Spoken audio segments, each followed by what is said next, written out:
J'ai soumis chaque brawler à l'épreuve ultime pour voir à quelle vitesse ils peuvent nettoyer la salle d'entraînement. Cela inclut 4 bots normaux, un bot tireur, une véritable nuée de mini-bots et un robot avec 100 000 points de vie. Avec toutes leurs capacités à disposition, qui sortira vainqueur? Shelly commence par éliminer les 2 premiers bots boxeurs avec ses pigeons d'argile, puis elle se débarrasse des 2 suivants grâce à un hyper super bien synchronisé, ce qui lui permet d'atteindre rapidement les bots sniper. En utilisant son super sur le gros bot avec le bon angle, elle peut ensuite le pousser plus loin dans les mini-bots, tirant ainsi pleinement parti de sa capacité de perforation. Cela la place à la 26e position. Nita lance un hyper ours à sa gauche et élimine les bots restants à droite, y compris le sniper. Comme son attaque transperce, elle peut facilement balayer les mini-bots en 3 attaques et retrouver Bruce au niveau du gros bot où ensemble ils finissent par atteindre la 11e place. Heureusement pour Colt, une attaque hyper charge ou un super normal suffit à éliminer un bot d'un seul coup avec une seule munition, ce qui lui permet de se débarrasser rapidement des 5 premiers. Après avoir éliminé le gros boss avec quelques mini-bots, Colt obtient la 14e place. Le super et le gadget de Bull forment une combinaison redoutable, car ils lui permettent de se déplacer facilement d'un endroit à l'autre. Après avoir éliminé les 4 premiers, Bull se laisse toucher par le bot sniper jusqu'à ce que le mode Berserker s'active. Après quelques super bien placés, il termine le gros bot en 52 secondes, ce qui lui vaut la 49e place. Tout comme Colt, un tir hyper de Brock peut éliminer un bot standard en un seul coup.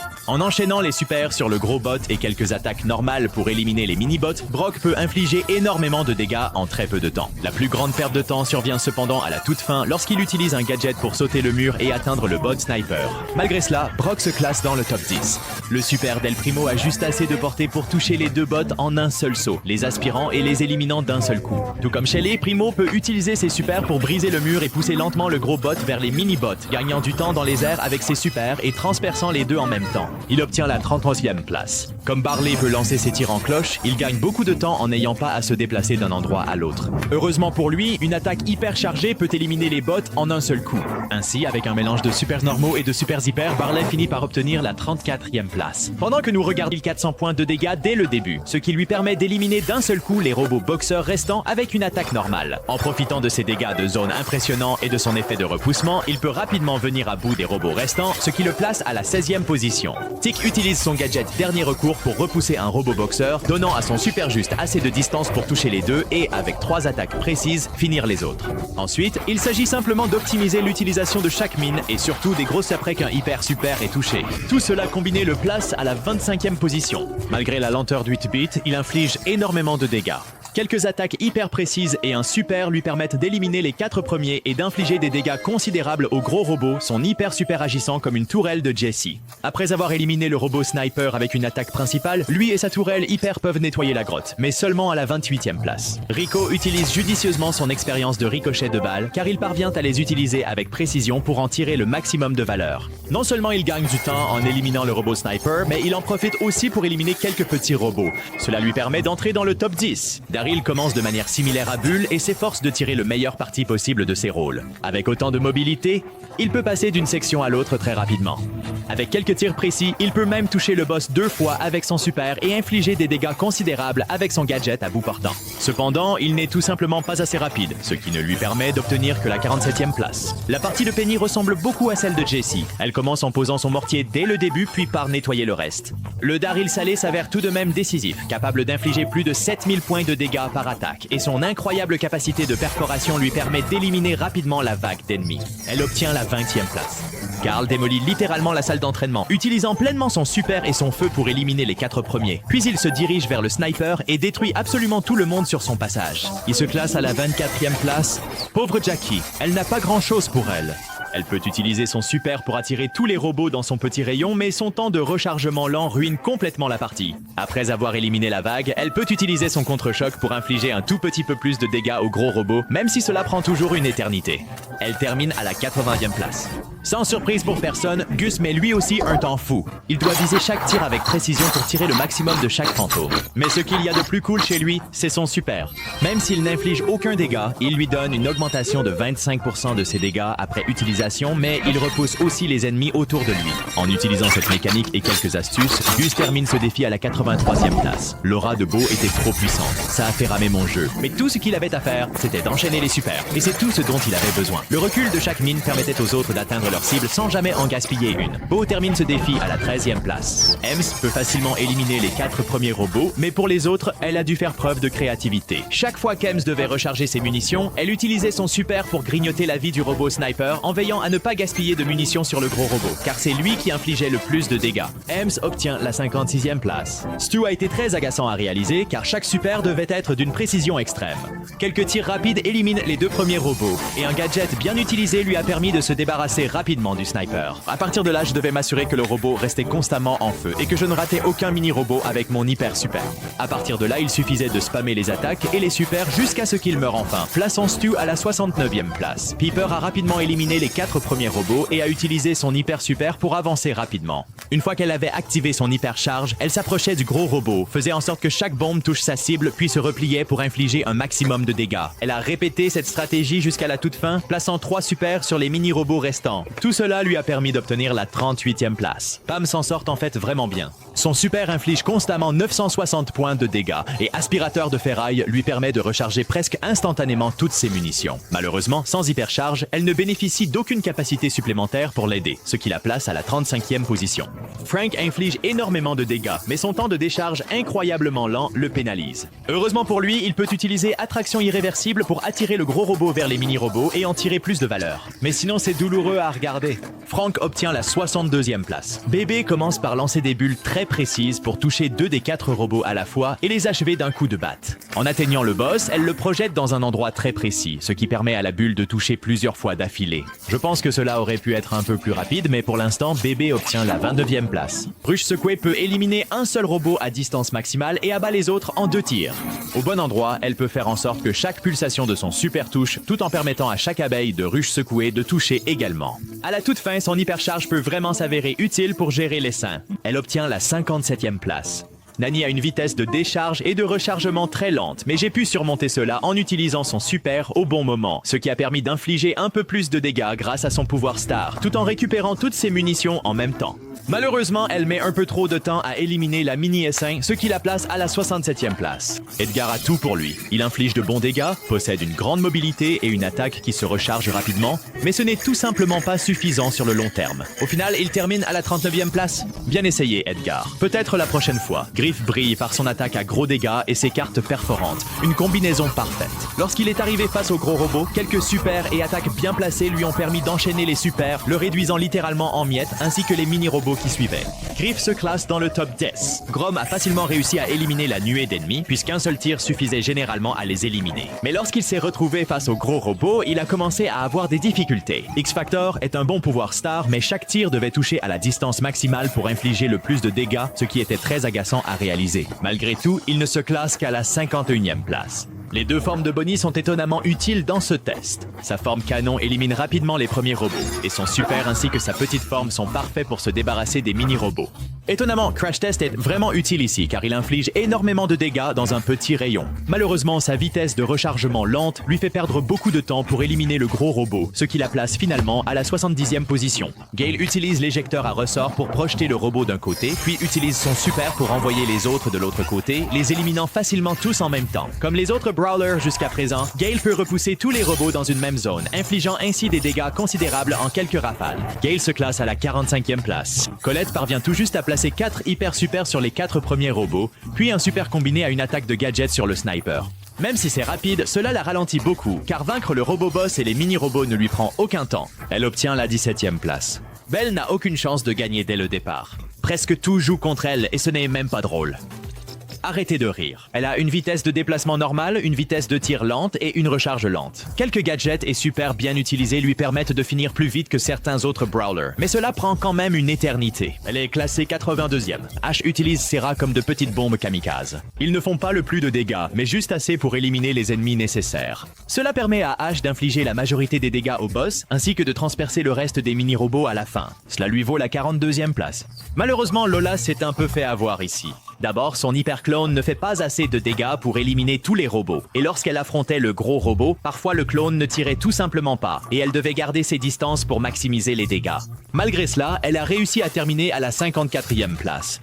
Tout comme Colette, Sam peut lancer 4 super hyper chargés sur les 4 premiers robots assez facilement et parvient à éliminer rapidement le robot tireur. Face au grand boss, j'ai veillé à ce qu'il utilise sa forme la plus faible pour recharger ses munitions, car c'était bien plus rapide ainsi et il infligeait énormément de dégâts avec ses poings équipés. Au final, Sam a terminé à la 31e place. Mandy devait être très méticuleuse, éliminant d'abord le premier robot, puis utilisant le holo violet à certains endroits pour maximiser son hyper super autant que possible. Elle se classe dans le top 10. Maisie inflige énormément de dégâts avec son attaque et son super, ce qui lui permet de faire beaucoup de dégâts à une seule cible ainsi que des dégâts de zone très rapidement. La véritable vedette ici, c'est son hyper super et son gadget qui pouvaient infliger des dizaines de milliers de dégâts par attaque. Il se classe dans le top 10. Cela a été enregistré avant le nerf de Devious Hang, et heureusement que c'est le cas. Son hyper super pouvait facilement éliminer les premiers robots, et quelques super bien placés lui permettèrent de détruire les mini-robots. Enfin, il pulvérise littéralement le gros robot. Cela le place dans le top 10. Malheureusement pour Pearl, elle n'arrive jamais à faire monter suffisamment sa chaleur, n'infligeant que de minuscules dégâts à chaque tir. Mais heureusement, son hyper super inflige une quantité de dégâts folle, éliminant finalement le dernier bot sniper à la 37e place. Larry et Laurie ont 2 rôles très différents ici. Laurie sert à éliminer quelques bots en bas pendant que Larry s'occupe de la vague d'ennemis. Face aux gros bots, Laurie agit comme générateur de munitions pour Larry, qui est ici le principal distributeur de dégâts. Ensemble, ils terminent à la 36e place. Quelques tirs d'ange précis et des supers leur permettent d'éliminer facilement les bots à faible santé. Encore mieux, ces supers peuvent se cumuler, ce qui lui permet d'enchaîner les supers, d'infliger énormément de dégâts par tir et d'éliminer rapidement les ennemis. Malheureusement, ce n'est pas suffisant, ce qui le place à la 41e position. La crème de Barry reste au sol si longtemps qu'il peut utiliser une munition par ennemi, ce qui est super utile. Tout ce qu'il a à faire à partir de là, c'est spammer les attaques et les supers, et il finira par nettoyer toute la grotte. Cela lui vaut la 18e place. Shade possède l'une des meilleures mobilités de tout le jeu, mais malheureusement ses dégâts ne sont tout simplement pas suffisants. Sa vitesse de tir lente lui fait vraiment défaut, mais il compense par la rapidité de ses déplacements, jusqu'à ce qu'ils doivent s'arrêter. Ensuite, il est à la merci de sa vitesse de rechargement. Shade obtient la 61e place. Meepo a souffert tout au long de cette épreuve. La seule chose qu'il a pour infliger des dégâts aux ennemis, c'est son attaque, qui a une vitesse de rechargement et des dégâts insupportables. Heureusement, son pouvoir star permet à son super d'augmenter un peu sa vitesse de rechargement, mais ce n'était pas suffisant. Pire encore, son gadget n'a été utile que 2 fois pour éliminer quelques bots, car il inflige moins de dégâts qu'une attaque. Donc, pendant les 2 dernières minutes, tout ce qu'il pouvait faire, c'était spammer ses tirs. Il termine bon dernier. 2 super hyper bien placés de Mortis peuvent éliminer les 4 bots d'un coup, puis tout le reste très rapidement grâce à son super. Malheureusement, une fois arrivé au gros bot, il inflige presque aucun dégât. Mortis se classe 71e. Tara obtient certaines des meilleures capacités pour ce défi, car son super peut attirer les bots, puis ils sont transpercés par son attaque principale. En même temps, ses ombres peuvent infliger énormément de dégâts. Avec quelques super bien placés, Tara se retrouve à la 19e place. D'une manière ou d'une autre, Jin fait encore pire que Poco. 2 super hyper chargés précis lui permettent d'attraper les 4 bots, ne nécessitant qu'une munition supplémentaire chacun pour les éliminer. À partir de là, Esprit Vengeur fait beaucoup de travail sur les mini-bots, mais sinon, Jin n'a qu'une attaque principale faible et son super pour infliger des dégâts. Jin termine à la 88e place. Max gagne plus de vitesse de rechargement en se déplaçant, mais si elle bouge trop, elle risque de rater une balle, ce qui franchement ne me plaît pas du tout. Malgré une vitesse de rechargement et de déplacement ultra rapide, elle n'inflige pas assez de dégâts pour éliminer tout le monde rapidement. Max se classe 74e. Les portiers de Monsieur P font un travail considérable sur les 4 premiers robots frappeurs, et encore plus sur le gros robot. Cela tout a été enregistré avant le gros nerf, donc il restait indéfiniment sur la carte, ce qui était vraiment agréable à voir. Quoi qu'il en soit, Monsieur P a terminé à la 15e place. Sprout a été un vrai casse-tête à maîtriser. Ce qu'il devait faire, c'était lancer une super hyper, utiliser son gadget transplantation, pousser le robot dans la zone d'hypercharge, puis espérer et prier pour qu'il inflige au moins 2000 points de dégâts. Sprout utilisait ensuite le reste de ses attaques pour charger d'autres super et hypercharges afin de remplacer les anciennes hypercharges. Il a terminé à la 59e place. Byron a utilisé une combinaison d'attaques, de super, de gadgets et de pouvoirs star pour éliminer les 4 premiers robots. Puis il a utilisé chaque tir perforant sur la vague pour maximiser les dégâts sur le gros robot avec ses super. Même si c'est très satisfaisant à regarder, Byron n'obtient que la 64e place. L'attaque de Squeak arrive tout juste à toucher les boxeurs, ce qui lui permet de les éliminer en seulement 4 tirs. Les robots restants de la salle d'entraînement ont ensuite été soumis au super de Squeak, encore et encore, super après super. Il obtient la 12e place. Lou est aussi cool qu'il est, lent. Son super inflige des dégâts négligeables, même s'il couvre une zone assez large. Tout ce qu'il avait à faire, c'était d'enchaîner les attaques sur le robot boss et chaque super était réservé aux mini-robots et aux robots tireurs. Finalement, il a terminé à la 63e place. Heureusement pour Ruffs, son hyper super inflige exactement 4000 points de dégâts, ou en d'autres termes, juste assez pour éliminer les 2 premiers robots et le sniper. À partir de là, tout ce qu'il avait à faire était de projeter le gros robot sur les petits et de nettoyer le reste de la salle pour finir à la 50e place. J'ai trouvé que l'itinéraire le plus optimal pour Buzz était d'éliminer d'abord les 2 premiers à droite, puis les 2 à gauche, et ensuite de progresser jusqu'à atteindre les mini-robots, qui peuvent alors être balayés grâce à l'attaque perforante de Buzz. Même si c'était rapide, son super reste inutile pour éliminer le général Chungus. Buzz obtient la 58e place. Fang nous montre qu'il ne faut pas le sous-estimer. Après quelques bons super, il peut atteindre le grand boss très rapidement. S'il se place exactement au bon endroit, il peut réussir à toucher 2 grains de maïs soufflés avec Cornfus sur le gros robot et 1 avec son hyper super. Sinon, il ne termine qu'à la 52e place. Tout ce qu'Eve avait à faire, c'était de lancer des bébés partout où elle allait. Elle peut en avoir autant qu'elle veut en même temps, donc c'est un cycle répétitif où elle bombarde le robot avec des œufs, puis déploie ses enfants aussi vite qu'elle le peut. Eve obtient la 44e place. Le gadget Drop the Base de Janet inflige un total de 2000 points de dégâts, ce qui est en fait plutôt intéressant. J'ai hésité à savoir si son super valait vraiment la peine d'être utilisé ou non, puisqu'il n'inflige que 75% des dégâts d'une attaque normale, mais j'ai décidé que c'était légèrement mieux si je touchais au moins 3 bombes. Malgré cela, elle se fait éclater et termine à la 65e place. La partie d'Otis était assez standard. Ses tirs hyper éliminent les bots combattants en un coup, et l'éclaboussure rapide peut facilement gérer tous les autres. Il n'y a pas grand chose à dire sur un brawler aussi ennuyeux. 65e place. Buster est un très bon garçon. Son super a été utilisé une fois pour aider à éliminer le bot sniper, mais c'est tout. Son gadget de traction est incroyablement utile pour rapprocher le boss de la horde car son attaque principale transperce. Lentement mais sûrement, Buster obtient la 81e place. Gray a la même vitesse de rechargement que Buster et inflige encore moins de dégâts, donc tu sais déjà comment ça va se passer. Ses portails étaient utiles pour se déplacer genre 2 fois. Mais à part ça, il n'avait que son piano à queue d'attaque à disposition. 86e place. RT inflige une tonne de dégâts à chaque attaque, mais sa vitesse de rechargement finit vraiment par lui porter préjudice. Il peut tout éliminer en un temps plutôt respectable, mais ce n'est pas suffisant et il n'obtient que la 53e place. Willow est désavantagée dès le début, ayant besoin de 2 attaques par robot. La vague est un peu plus facile à éliminer grâce à un super très malin pour économiser des munitions. Mais sinon, elle chatouille le gros robot pendant 1 minute et 51,2 secondes. Elle obtient la 84e place. YCM n'a qu'un gadget d'attaque à utiliser, ce qui, dans un test comme celui-ci, n'est clairement pas suffisant pour se classer haut. YCM gagne un peu de temps en touchant le robot sniper à travers un mur, mais au final, il n'obtient que la 78e place. Il existe 4000 milliards de façons différentes de faire celle de Chuck, mais la méthode la plus efficace que j'ai trouvée consiste à repousser les robots au début pour les transpercer, à se jeter sans cesse sur le gros robot pour lui voler ses munitions, puis à utiliser une attaque par rangée de petits robots et à enchaîner le sniper comme un train fantôme. Chuck termine à la 30e place. Le super de Charlie avec digestif inflige une quantité absurde de dégâts au gros robot, mais j'ai constaté que ce n'est efficace que 2 fois. Alors, avec l'aide de ses araignées et une vitesse de rechargement incroyablement rapide, elle se hisse jusqu'à la 27e place. Monkey avec Record Smash excelle vraiment dans ce défi. Il a été fait pour ça. Malheureusement, sa vitesse de rechargement horriblement lente fait qu'il met une éternité à infliger des dégâts. Miko obtient la 76e place.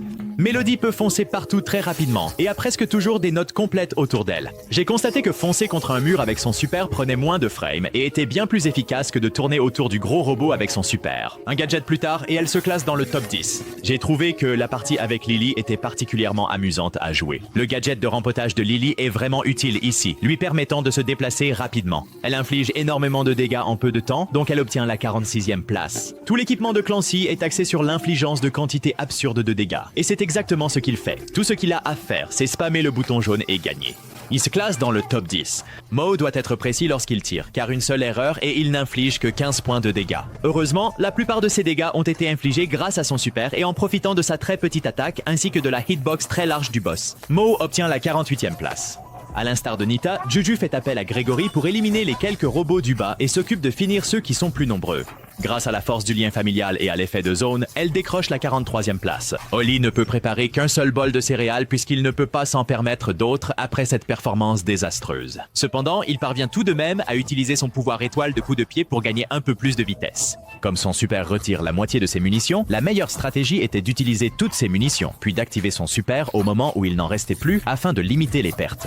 Après 2 minutes et 7 secondes éprouvantes, Holly obtient la 89e place. Finks utilise son super comme un sort de rage permanent, ce qui lui donne un peu plus de vitesse de rechargement chaque fois qu'il se tient dedans. En veillant à tirer le maximum de valeur de chaque attaque et grâce à quelques gadgets utilisés au bon moment, il obtient la 68e place. Lumi peut enchaîner les tirs à une vitesse incroyable. J'ai constaté que son super n'était vraiment utile que pour éliminer une seule cible, car il y a un énorme délai entre l'attaque et l'utilisation du super, ce qui, à mon avis, n'en valait pas la peine. Je sais que Kyros a réalisé ce test plus rapidement, mais il était impossible de reproduire cela. Elle obtient la 22e place. Spike sème la pagaille parmi la concurrence en veillant à ne gaspiller aucune aiguille. Utiliser le gadget Coussinaise à épingles est particulièrement efficace pour infliger des dégâts, car il peut dépasser les 30 000 si tout touche sa cible. Spike se hisse dans le top 10. Si vous regardez les speedruns de la grotte d'entraînement, Crow est toujours utilisé, mais avec toutes ces nouvelles hypercharges, est-il encore le plus rapide? Il faut patienter pour le découvrir. Il se classe dans le top 10. Pour un assassin dont le seul but est d'infliger un maximum de dégâts, Léon fait vraiment pitié. Son hyper super lui donne beaucoup de vitesse, mais c'est à peu près tout ce à quoi elle sert. Sa vitesse de rechargement lente ne l'aide vraiment pas et le place à la 79e position. Le super de Sandy, tout comme celui de Lou, inflige presque aucun dégât. Il peut éliminer rapidement la horde et le sniper, mais sinon il est surtout là pour faire joli. Peu de dégâts, faible vitesse de rechargement, Sandy se retrouve à la 85e place. Comme les vrais joueurs d'Amber, tout ce qu'elle a à faire, c'est maintenir l'auto-visée et appuyer sur le bouton jaune de temps en temps. Elle peut utiliser son gadget comme si elle était Mélodie, mais on sait tous qu'elle ne l'est pas. Ouais, 40e place. Megan obtient tellement de supers et d'hyper que c'en est presque risible. Une seule munition lui donne un super et deux lui donnent un hyper. Associée à son gadget boîte à outils, qui lui offre plus de vitesse de rechargement, elle devient un monstre. Monster Truck Meg, 24e place. L'hyper de Surge a vraiment sauvé la mise au début, et il a utilisé son gadget pour recharger un peu de munitions grâce au sniper. À partir de là, il a simplement, mais sûrement poussé le bot vers la horde. Malheureusement, il n'a tout simplement pas la vitesse de rechargement nécessaire pour aller beaucoup plus loin. Il termine à la 66e place. Le temps de Chester aurait pu être bien meilleur. Tout dépendait du hasard, et c'était la meilleure tentative que j'ai eue. Dans un monde parfait, les bonbons lui donneraient de la vitesse au début et du rechargement contre le boss, et chaque super serait un salamaki. Mais les chances que cela arrive sont... Eh bien, laissez-moi faire le calcul. 0,00225. 32e place. Faites avec. Vous pourriez penser que le super de Cordelius est inutile, mais en réalité, il bénéficie d'une vitesse de rechargement plus rapide lorsqu'il est dans le royaume des ombres. Donc en affrontant le boss en solo, il peut infliger un peu plus de dégâts. Cord se classe à la 72e place. Kid peut à peine toucher 2 robots boxeurs en même temps avec une attaque, et chaque super a été utilisé pour se déplacer un peu plus facilement. Il ne s'attache pas aux robots, donc sa tâche se résume simplement à viser et tirer. Kid obtient la 66e place. La plupart des dégâts de Draco proviennent de son super, qu'il peut enchaîner en continu. Bien qu'il puisse s'exposer aux gros robots et infliger beaucoup plus de dégâts, cela ne valait pas la peine de quitter la combinaison à chaque fois qu'il voulait l'utiliser. Draco obtient la 55e place. Kenji utilise précisément ses dashs et ses coups pour trancher à travers les robots, veillant à utiliser son super parfaitement dans la mêlée grâce à son pouvoir star étudier la lame et, eh bien, à spammer l'auto-attaque sur le gros robot jusqu'à ce qu'il meure. Kenji obtient la 60e place. Les deux nouveaux brawlers, Kaze et Jaeyong, viennent tout juste d'être annoncés, alors j'ai pensé faire leur test également. Le test de Jaeyong était assez simple. Sa capacité de soin inflige en fait 200 points de dégâts de plus que celle de vitesse, donc j'ai surtout utilisé l'attaque de vitesse pour me déplacer plus rapidement et son attaque de soin ainsi que son gadget de dégâts dès que possible. Sinon, ses super étaient essentiellement inutiles, et tout dépendait de son attaque principale. Kaze est vraiment complexe, ce qui a rendu ce test très difficile. Mais elle possède une excellente mobilité et inflige des dégâts impressionnants.